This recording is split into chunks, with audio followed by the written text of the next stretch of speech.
ज़्यादातर लोग ये कहते हैं कि हमसे मेडिटेशन नहीं होता है ना। मेडिटेशन करना बड़ा कठिन काम है क्योंकि मन शांत नहीं होता है।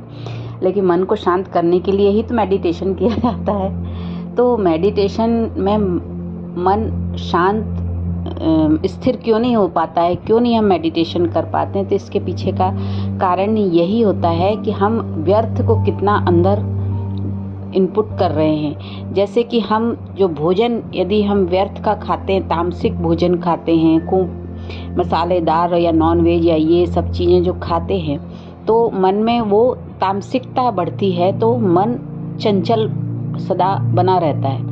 तो स्थिर नहीं कैसे होगा फिर? मेडिटेशन में तो मन को थोड़ा धीरे धीरे ब्रेक लगाना पड़ता है ना, तो वो नहीं हो पाता। दूसरा, हम जो फालतू की बातों में इधर उधर खूब समाचार और जानकारियां हासिल करने में लगे रहते हैं, और उसका सबसे बड़ा कारण यही है कि हम जो लोगों के बीच में पूरे समय अपनी बातों में उलझे रहते हैं और व्यर्थ की बातों में पूरे समय अपने मन बुद्धि को लगाए रहते हैं, तो फिर मन शांत कैसे होगा?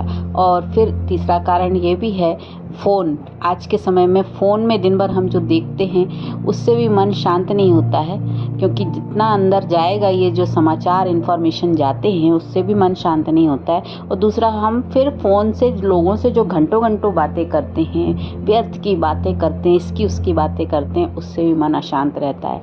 तो कहने का मतलब ये, जो आधुनिकता के नाम में से जो भी कुछ कर रहे होते हैं उसमें हम उलझे होते हैं, इसलिए मन नहीं लगता। मेडिटेशन माने क्या? भगवान को याद करना, खुद को समझना, लेकिन हमारे को यही काम के लिए टाइम नहीं है।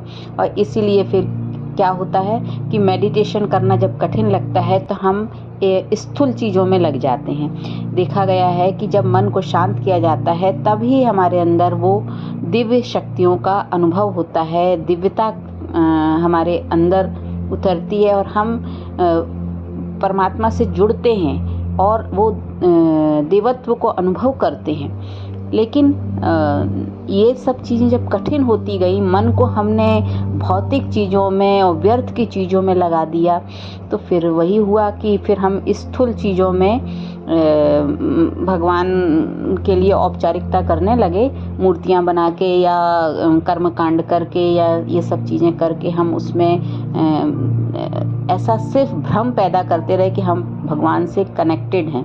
लेकिन वास्तव में जब तक मन शांत नहीं होगा, जब तक अंदर की सफाई नहीं होगी, तब तक परमात्मा माने ईश्वर माने प्रभु से कनेक्शन मन बुद्धि का होगा ही नहीं, आत्मा का होगा ही नहीं कनेक्शन परमात्मा से।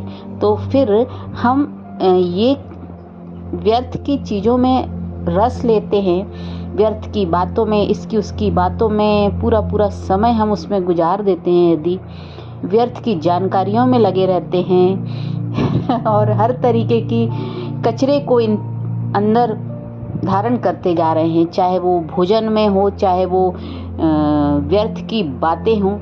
शरीर को हम व्यर्थ की बात भोजन से तामसिकता बढ़ाते जा रहे हैं शरीर में, व्यर्थ की बातों से हम अपने मन में तामसिकता बढ़ाते जाते हैं, और व्यर्थ की बातों में रुचि रख के हम अपने अंदर की जो बुद्धि है उसमें भी अपवित्रता धारण करते जाते हैं। तो फिर कैसे भगवान को, ईश्वर को, परमात्मा को अनुभव कर पाएंगे, उससे कनेक्ट हो पाएंगे?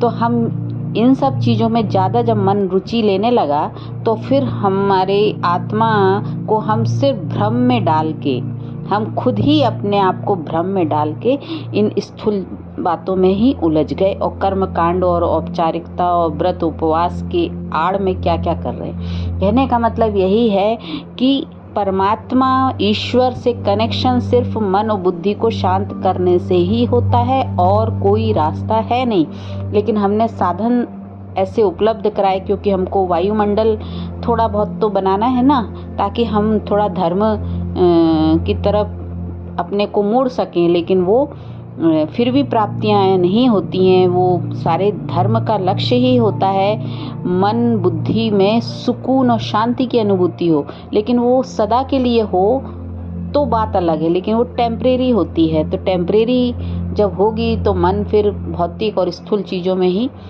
ज़्यादा जाएगा। और इस तरीके से फिर हमने 2 रास्ते बना दिए हैं, एक तरफ है मेडिटेशन तो एक तरफ है कर्मकांड और ये धर्म की जो हम करते हैं। तो कहने का मतलब ये है कि हम अपने आप को खुद ही भ्रम में, धोखे में रखते हैं। मेडिटेशन इसीलिए नहीं हो पाता है क्योंकि हम व्यर्थ का कचरा अपने अंदर रखते हैं। जिस तरीके से अगर आप मंदिर में पूजा करने जाएं और वहाँ पे अंदर कचरा होगा तो आपका ध्यान उस कचरे में जाएगा, उस मंदिर की मूर्ति में नहीं जाएगा। कचरा यदि होगा तो आप पहले उसको साफ करेंगे, फिर या जो वहाँ का पुजारी होगा वो उसको साफ रखेगा, तब जाके मंदिर में मूर्ति की दिव्यता को हम अनुभव कर पाते हैं। इसी तरीके से मन के कचरे को साफ रखना पड़ता है, तब हम परमात्मा को अनुभव कर पाते हैं। इसलिए मेडिटेशन कठिन लगता है और यही कारण हुआ कि जैसे जैसे लोगों ने ध्यान, योग, साधना, तपस्या छोड़ दिया, उससे दूरी बनाना शुरू कर दी और यहाँ पढ़ लिख, कहते हैं ना कि एक तराजू है, उसका दूसरा पड़ला जो है उसमें ये भौतिकता और ये सब चीज़ें बढ़ती गई, तो फिर स्वाभाविक है कि अध्यात्म, परमात्मा, ईश्वर, प्रभु से कनेक्शन, ये सारी बातें नीचे की ओर इसका वो कर दिया, कहना चाहिए कि इसको एक साइड में कर दिया गया और